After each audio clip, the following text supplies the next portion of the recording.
अस्सलामुअलैकुम वरहमतुल्लाहि वबरकातुह। Welcome to पास से पास the planet education educational activity. ये पार्ट 21 है, 21वां, जिसमें 101 से 105 नए वर्ब हम देखने वाले हैं। 101 होल्ड। होल्ड मतलब पकड़ना, थामना।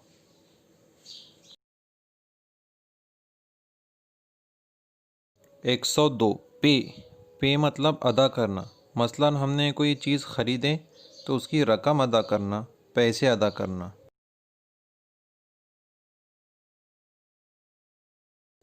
103 मीट। मीट मतलब मिलना, जमा होना, इकट्ठे होना।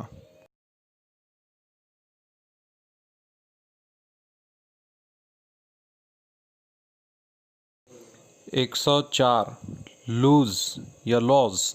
लूज़ मतलब खोना, नुकसान होना। 105 ऐड।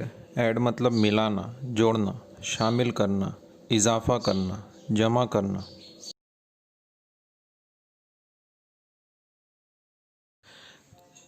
डियर स्टूडेंट्स, ये थे आज के नए 5 वर्ब और ये रही उसकी लिस्ट।